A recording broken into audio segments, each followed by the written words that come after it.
بہرحال ابراہیم علیہ السلام عراق میں پیدا ہوئے. انہیں بچپن سے ہی ٹھیک نہیں لگتا تھا جو ان کے والد مجسمے بناتے تھے اور ان کو سب پوجا کرتے تھے. تو انہوں نے، جیسے کہ ہم قرآن میں ہی پڑھتے ہیں کہ اللہ سبحانہ و تعالیٰ کو، یعنی اپنے رب کو ڈھونڈنا شروع کر دیا.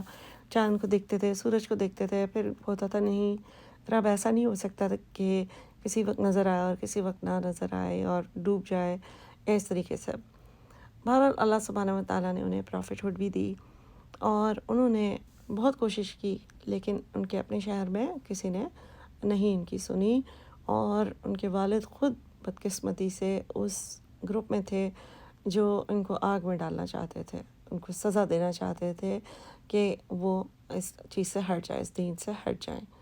اللہ سبحانہ و تعالیٰ نے، جیسے کہ مشہور واقعہ ہے کہ ان کو آگ، ان کی آگ کو باغ بنا دیا، یعنی ان کو آگ نے تکلیف نہیں دی. یعنی فزیکل لاز جو اللہ تعالیٰ نے بنائے ہیں وہ ان کے اوپر اس وقت معجزہ یہ ہوا کہ اپلائی نہیں ہوئے اور وہ اس میں سے بالکل بغیر تکلیف کے نکل آئے. اور یہ چیز ہمیں سمجھ آتی ہے کہ اللہ سبحانہ و تعالیٰ نے پروف کر دیا، لیکن جنہوں نے نہیں سمجھنا تھا انہوں نے اس معجزے کو دیکھنے کے باوجود نہیں مانا. بہرحال پھر وہ جلا وطن کر دیے گئے، انہیں شہر چھوڑنا پڑا. اور ان کے ساتھ 2 لوگ تھے. ایک ان کی کزن تھی سارہ علیہ السلام، جو بعد میں ان کی بیوی بھی بن گئی، ان سے شادی کی انہوں نے. اور ایک ان کے بھتیجے تھے لوط علیہ السلام. پھر وہ مائیگریٹ کر کے، ہجرت کر کے فلسطین آئے.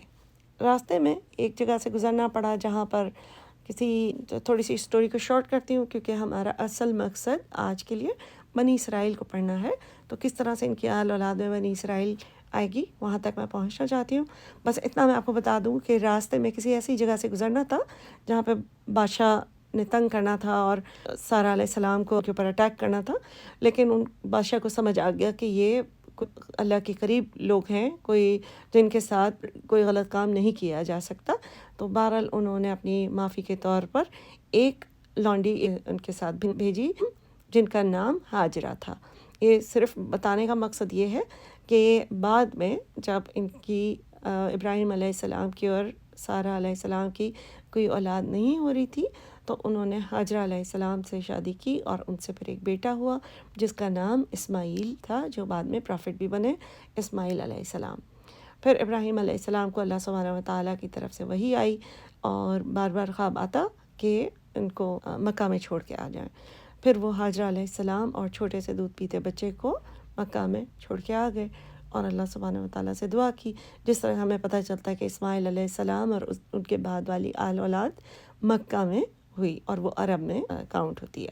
اور پھر واپس آئے اور پھر کچھ عرصے بعد سارہ علیہ السلام کے ساتھ بھی ایک بیٹا پیدا ہوا جس کا نام اسحاق رکھا گیا اور وہ بھی پرافٹ بنے. اسحاق علیہ السلام فلسطین میں ہی بڑے ہوئے اور ان کے آل اولاد بھی ادھر ہی بڑی ہوئی. ٹھیک ہے، یہاں تک آپ کو سمجھ آ گیا. ابراہیم علیہ السلام کے 2 بیٹے اسماعیل اور اسحاق. پھر کیا ہوا؟ اسحاق علیہ السلام جو فلسطین میں ہی بڑے ہوئے، ان کے بیٹے پیدا ہوئے یعقوب علیہ السلام. اور بھی بیٹے تھے. یعقوب علیہ السلام ان میں سے تھے جن کو نبوت ملی. اور یعقوب علیہ السلام اتنے زیادہ اللہ سبحانہ و تعالیٰ کی عبادت کرتے تھے کہ لوگوں نے انہیں اسرائیل کہنا شروع کر دیا، جس کا مطلب تھا، اسرا کا مطلب ہوتا ہے غلام، ایل کا مطلب ہوتا ہے اللہ، یہ ہیبریو لینگویج میں. اور اس کا آپ سمجھ سکتے ہیں کہ اللہ کا بندہ، یا جس طرح عبداللہ عربی میں کہا جاتا ہے اور ہیبریو لینگویج میں اسرائیل، اور انگلش میں آپ اس کو کہہ سکتے ہیں سلیو آف گاڈ، اور اردو میں آپ کہہ سکتے ہیں اللہ کا بندہ. اوکے، تو انہیں یہ نک نیم دیا گیا اسرائیل. ٹھیک ہے، یعقوب علیہ السلام کو. اب یعقوب علیہ السلام کون تھے؟ ابراہیم علیہ السلام کے پوتے اور اسحاق علیہ السلام کے بیٹے. تو یہاں سے آپ نے بنی اسرائیل کی چونکہ ہم نے ہسٹری پڑھنی ہے تو یہاں سے آپ ٹچ کر رہے ہیں اس چیز کو جو ہم آگے بات کرنے والے ہیں. اب بنی اسرائیل کا کیا مطلب ہے؟ بیٹے اسرائیل کے. یعقوب علیہ السلام کے بیٹے، یعنی یعقوب علیہ السلام کے 12 بیٹے تھے. ایک بیوی سے 10 بیٹے اور ایک بیوی سے 2 بیٹے. جو 2 بیٹے تھے ان کا نام، جو چھوٹے 2 بیٹے تھے ان کا نام یوسف علیہ السلام اور بنیامین تھا. ان میں سے یوسف علیہ السلام کو نبوت ملی. اور جیسا کہ ہم نے بہت مشہور عام طور پہ اسٹوری سب نے سنی ہوتی ہے کہ جو باقی 10 بھائی تھے یا یوسف علیہ السلام کے، ان کو جیلسی تھی اور اس وجہ سے انہوں نے ان کو ایک کنویں میں چھوڑ دیا، جہاں سے پھر ایک کارواں ان کو تجارتی کارواں ان کو لے کر مصر چلا گیا، اور وہ مصر میں بیچ دیے گئے کسی منسٹر کو جن کا نام عزیز تھا۔ تو یہاں تک میں آپ کو دوبارہ پھر ریورس میں جاتی ہوں۔ ابراہیم علیہ السلام، ان کے 2 بیٹے اسماعیل اور اسحاق، اسحاق کے بیٹے یعقوب، یعقوب کے بیٹے یوسف، یہاں تک سب فلسطین میں رہ رہے تھے، اور یوسف علیہ السلام پہنچ گئے مصر میں، وہاں پہ بڑے ہوئے۔ وہ سٹوری ہم بعد میں سورہ یوسف میں پڑھیں گے، لیکن لانگ سٹوری کو تھوڑا سا فاسٹ فارورڈ کر کے بتا دوں کہ پھر جب انہوں نے سب کو معاف کر دیا اپنے بھائیوں کو، اور پھر سب کو مصر بلا لیا، تو اب یعقوب علیہ السلام اور سارے 11 بیٹے وہاں پر مصر میں سب کے سب موو ہو گئے، ہجرت کر گئے، فلسطین سے مصر چلے گئے۔ تو یہ وہ پوائنٹ تھا جہاں پر فلسطین سے مصر گئے، اور پھر وہاں پر کچھ جنریشنز تو ان کی بہت کامیابی کے ساتھ گزری، کیونکہ یوسف علیہ السلام کو اللہ سبحانہ و تعالیٰ نے بہت بڑی پوزیشن دی، بہت عزت دی، بہت سٹیٹس دیا، بہت اقتدار دیا، اور انہوں نے اپنے بھائیوں کو سب کو بہت اچھی زندگی دی وہاں پر۔ تو اب یہ آپ یاد رکھیے کہ بیٹے اسرائیل کے، بنی اسرائیل، یہ 12 جو بیٹے ہیں ان سے جو قومیں چلیں گی، یہ 12 قبیلے اور ان کی آل اولاد، ان سب کو بنی اسرائیل کہا جاتا ہے۔ یہی وہاں پہ رہے، کچھ عرصے کے بعد غلامی کی زندگی میں آ گئے، جب اپنی ویلیوز کو بھول گئے، اسلامی ویلیوز کو، اور پھر فرعون ان کے اوپر بادشاہ ہوا، اور فرعون ایک ٹائٹل ہے جس کا مطلب ہے سورج کا خدا، سورج والا خدا۔ تو وہ کافی بادشاہ آتے گئے، ان کے ٹائٹلز تھے فیرو یا فرعون، اور وہ ان کے اوپر رول کرتے رہے۔ اور پھر اسی زمانے میں جس طرح ہم پڑھتے ہیں، فرعون نے خواب دیکھا اور اس نے سب بچوں کو قتل کرنا شروع کر دیا کہ اس کے خواب کے مطابق کوئی بیٹا پیدا ہوگا بنی اسرائیل میں، اس کے غلاموں کے بیچ میں سے ہی، جو اس کے اوپر رول کرے گا اور اس کو ختم کر دے گا۔ پھر اسی زمانے میں جب وہ سب بچوں کو قتل کر رہا تھا، موسیٰ علیہ السلام پیدا ہوئے، اور ان کی والدہ کو الہام ہوا کہ انہوں نے بچے کو باسکٹ میں ڈال کر دریا میں ڈالا۔ فرعون کی بیوی کے پاس وہ باسکٹ پہنچی، اور انہوں نے کہا کہ وہ اس بچے کو رکھنا چاہتی ہیں، اور فرعون کو دل نہیں تھا کہ وہ کوئی بچہ رکھے، لیکن اس نے کہا کہ ٹھیک ہے میں ٹیسٹ کرتا ہوں۔ ایک طرف جلے ہوئے کوئلے رکھے اور ایک طرف روبیز اور الگ الگ قسم کے قیمتی پتھر رکھے، اور اس نے کہا کہ اگر یہ بچہ پتھر کی طرف جائے گا، قیمتی رنگ برنگی چیزوں کی طرف جائے گا، تو یعنی یہ میرے لیے خطرے کا باعث ہے اور میں اس کو نہیں رکھوں گا، لیکن اگر یہ کوئلے کی طرف جائے گا تو میں اس کو رکھ لوں گا۔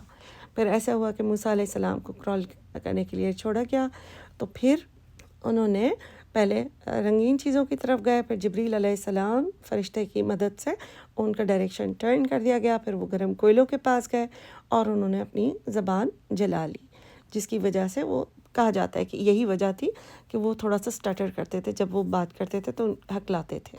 پھر موسیٰ علیہ السلام اللہ تعالیٰ نے معجزاتی طور پر انہی کے گھر میں بڑا کیا، جو فرعون کی بیوی تھی آسیہ رضی اللہ عنہ، وہ بہت نیک عورت تھیں، بہت زیادہ دنیا میں اللہ تعالیٰ نے ان کو عزت دی ہے، اور آخرت کے لیے ان کا نام جنت کی اعلیٰ خواتین کے اندر رکھا گیا ہے۔ وہیں پر وہ بڑے ہوئے موسیٰ علیہ السلام، اور اللہ سبحانہ و تعالیٰ کے اس معجزے کا ایک اور فائدہ تھا کہ جس طرح کی غلامی کی زندگی وہ لوگ گزارتے تھے اور جتنی بے بسی کی زندگی وہ لوگ گزارتے تھے، یہ پاسبل نہیں تھا کہ کوئی بچہ بالکل غلاموں میں سے پیدا ہو کر وہ فرعون کا مقابلہ کر سکتا۔ تو موسیٰ علیہ السلام کو اللہ تعالیٰ نے وہی زندگی دینی تھی جو ایک شاہی دربار میں دی جاتی، وہی قوت آتی، اسی طریقے سے انہوں نے سب انداز دیکھے ہوتے، سب کس طرح سے محلوں میں چیزیں چلتی ہیں۔ اور پھر جب وہ بڑے ہوئے، اللہ نے ان کو نبوت دی، اور ان کو ایک ان کا کام یہ بھی تھا کہ فرعون سے اپنی قوم کو نجات دینی تھی۔ پھر انہوں نے اللہ سبحانہ و تعالیٰ سے اجازت چاہی کہ اگر وہ ان کے بھائی ہارون علیہ السلام کو بھی نبوت دے دیں۔ اس طریقے سے اس زمانے میں موسیٰ علیہ السلام اور ہارون علیہ السلام پیغمبر ہوئے۔